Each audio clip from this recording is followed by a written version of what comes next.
कहते हैं जिस किसी पर भी माता लक्ष्मी की कृपा हो जाए उसके जीवन में फिर कोई परेशानी नहीं आती। माता लक्ष्मी स्वास्थ्य, संतान, धन, वैभव तथा सौभाग्य प्रदान करने वाली देवी हैं। वो जब किसी मनुष्य पर अपनी कृपा दृष्टि डाल देती हैं, उस मनुष्य का जीवन सफल हो जाता है। ऐसी ही एक पौराणिक कथा के अनुसार माता लक्ष्मी ने नौकरानी बनकर एक माली के घर में बरकत की और उसके परिवार को खुशियों से भर दिया। एक बार की बात है, भगवान विष्णु का मन शेषनाग पर बैठे बैठे बहुत उदास हो रहा था। उन्हें धरती पर घूमने की इच्छा हुई और वो अपनी यात्रा की तैयारी में लग गए। स्वामी को तैयार होता देखकर लक्ष्मी माता ने भगवान विष्णु से पूछा, अरे स्वामी, आज सुबह सुबह तैयार होकर कहाँ जाने की तैयारी में हो? देवी लक्ष्मी, पता नहीं मन कुछ उदास है, इसलिए मैं धरती लोक पर भ्रमण करने जा रहा हूँ। हे देव, आप धरती पर भ्रमण के लिए जाएंगे तो आपके बिना मेरा मन भी नहीं लगेगा। क्या मैं भी आपके साथ धरती लोक पर भ्रमण के लिए चल सकती हूँ? ठीक है देवी लक्ष्मी, पर उसके लिए तुम्हें मेरी एक शर्त माननी होगी।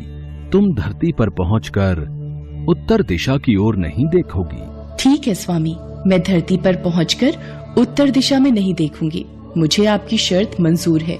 भगवान विष्णु की इस शर्त से माता लक्ष्मी सहमत हो गई और प्रातःकाल होते ही माता लक्ष्मी और भगवान विष्णु धरती पर पहुंचे। उसी समय सूर्य उदय हुआ था। रात बरसात होकर हटी थी। चारों ओर हरियाली ही हरियाली थी। धरती की सुंदरता को देखकर माता लक्ष्मी अत्यंत प्रसन्नचित हुई और भगवान विष्णु को दिया वचन भूल गई। माता लक्ष्मी धरती को देखती देखती कब उत्तर दिशा की ओर देखने लगी, उन्हें पता ही नहीं चला। धरती का वातावरण देखने में कितना मनमोहक है और वो फूलों से भरा खेत। ये तो कितने सुंदर फूलों से सजा हुआ है। मैं ये फूल यदि तोड़ लूं?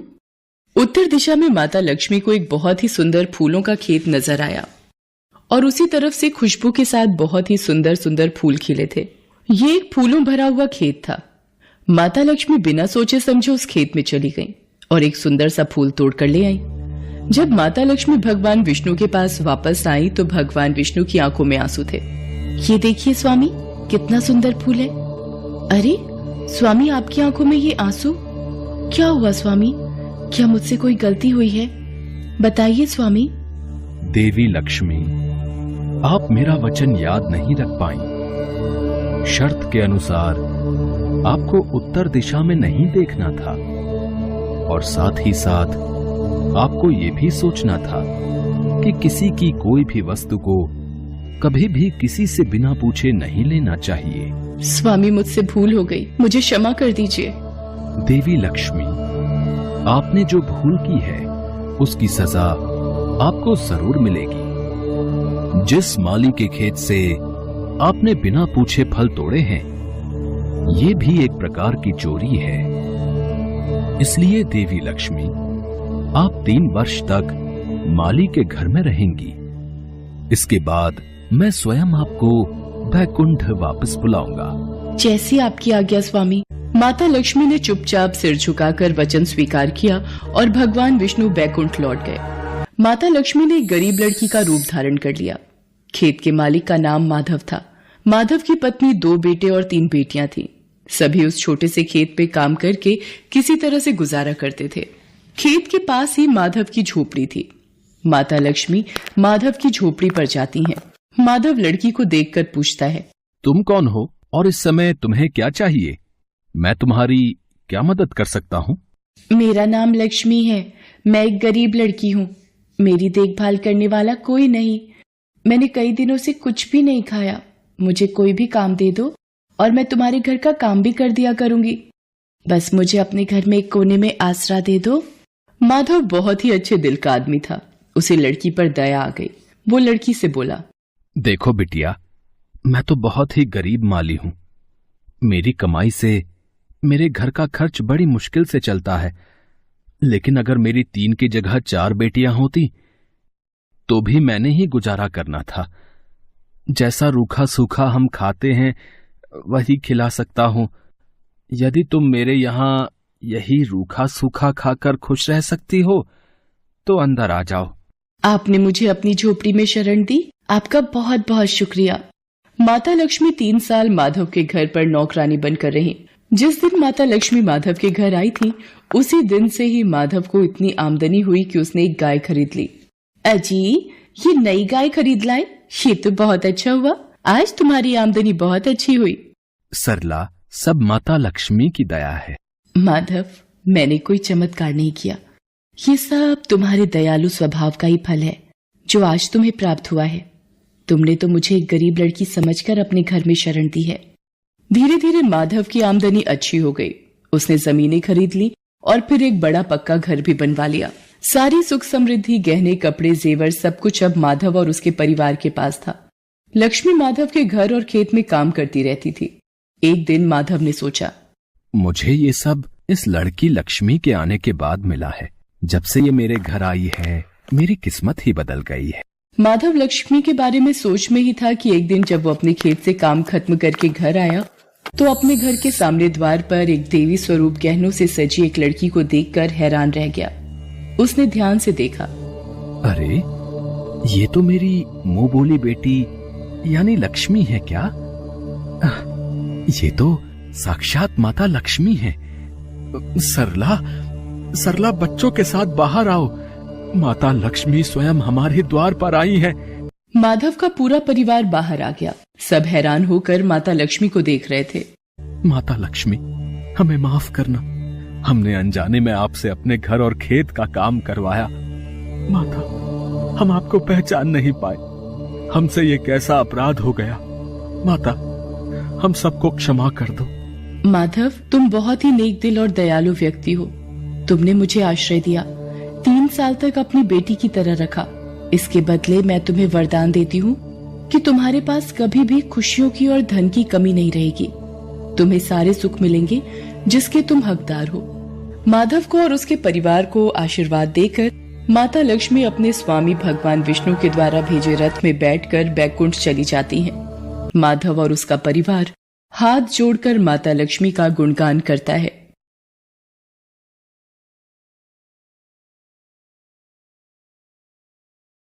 संतोषी की मां के गुजर जाने के बाद उसके पिता ने दूसरी शादी कर ली, पर संतोषी की दूसरी मां गायत्री कड़वे स्वभाव की थी। उसे संतोषी एक आंख नहीं भाती थी। एक बार, जब देखो तब पूजा पाठ में लगी रहती है, जैसे भगवान गणेश तेरी ही सुनने को बैठे हैं और घर के काम मैं कर लूंगी।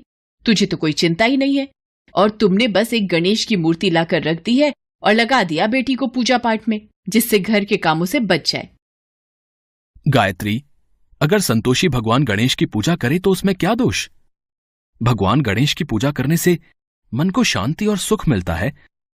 तुम भी इनका नाम लिया करो। मेरे पास और भी काम होते हैं, खाली नहीं हूं जो तुम दोनों के साथ अपना समय खराब करूं। संतोषी बिटिया, ला मोदक का प्रसाद दे दे। मैं दुकान होकर आता हूं। ये लो बाबा, मोदक का प्रसाद। संतोषी भगवान गणेश की बहुत पूजा करती थी और जब कभी वो दुखी होती तो उन्हीं से अपना हाल कहती।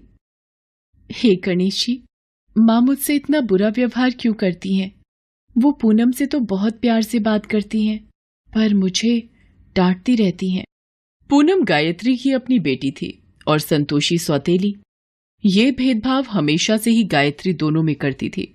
गणेश चतुर्थी के दिन आने वाले थे। लोग अपने घरों में गणेश प्रतिमा की स्थापना करने के लिए खरीदारी कर रहे थे। बाबा, मुझे भी गणेश चतुर्थी महोत्सव करना है। इनकी प्रतिमा की स्थापना करनी है। ठीक है संतोषी, तुम मेरे साथ बाजार चलकर प्रतिमा ले आना, ठीक है? संतोषी खुश हो जाती है और भानु प्रकाश के साथ भगवान गणपति की प्रतिमा ले आती है। अगले दिन, ये देखो बाबा, भगवान गणेश की प्रतिमा कितनी सुंदर है। हाँ बेटिया, प्रतिमा सच में बहुत सुंदर है। अब 10 दिन तक इनकी खूब सेवा करना, फिर हम धूमधाम से गणपति विसर्जन को जाएंगे। बाबा, मैं भी चलूंगी गणपति विसर्जन में। कोई जरूरत नहीं है किसी विसर्जन में जाने की, ना मैं जाऊंगी ना तू। मैं भी देखती हूँ तू गणपति विसर्जन कैसे करती है। संतोषी भगवान गणेश की प्रतिमा को भोग लगाती और पूजा आरती करके भोजन ग्रहण करती। एक सुबह, गणपति की प्रतिमा कहाँ गई? बाबा, मेरे गणेश की प्रतिमा यहाँ नहीं है, स्थान खाली है बाबा। मेरे गजानन कहाँ गए? रो मत संतोषी, ऐसे प्रतिमा कहीं नहीं जाएगी। रुक, मैं देखता हूं। गायत्री, पूनम ने यहां गणेश जी की प्रतिमा रखी थी, पर अब नहीं है। मुझे क्या पता कहाँ गई, मैं ये सब देखती रही तो हो गए काम। बाबा, अब कल हम किसका विसर्जन करेंगे? बाबा, लगता है मेरे से कोई अपराध हुआ है जो गणपति नाराज होकर चले गए। लौट आओ भगवान, मेरे से यूं रूठ कर मत जाओ। संतोषी बहुत रोती है। भूखी प्यासी वो वहीं बैठी रहती है। भानु प्रकाश उसे बहुत उठाने की कोशिश करता है, पर वो उस स्थान से उठने के लिए मना कर देती है। तभी उसे स्वप्न आता है। संतोषी, मुझे भी प्रसाद का मोदक और लड्डू दो ना। रुको चूहे महाराज, मैं आपको मोदक भी दूंगी और लड्डू भी। ये लो, पेट भर कर खाओ। अरे ये प्रसाद कहाँ लेकर भाग रहे हो? रुको, अरे ये तो उस बगीचे में जा रहा है। संतोषी का सपना टूट जाता है। वो बगीचे की ओर जाती है और मिट्टी खोदने लगती है। संतोषी, क्या हुआ बेटी? वहां मिट्टी क्यों खोद रही हो? बाबा, चूहा प्रसाद के मोदक और लड्डू लेकर यहाँ मिट्टी में चला गया, उसे निकाल रही हूँ। संतोषी जैसे ही मिट्टी खोदती है, संतोषी और भानु प्रकाश हैरान रह जाते हैं। बाबा, गणेश जी की प्रतिमा मिल गई, देखो। गणेश जी की प्रतिमा यहाँ बगीचे में कैसे? और ये हुआ कैसे? बाबा, अभी थोड़ी देर पहले सपने में एक चूहा मेरे पास आया और प्रसाद लेकर यहाँ भाग आया, और यहाँ मेरे गणेश की प्रतिमा मिल गई। गणपति बप्पा मोरिया, मंगल मूर्ति मोरिया। हे मेरे देवा, संतोषी पर अपना आशीर्वाद हमेशा बनाए रखना।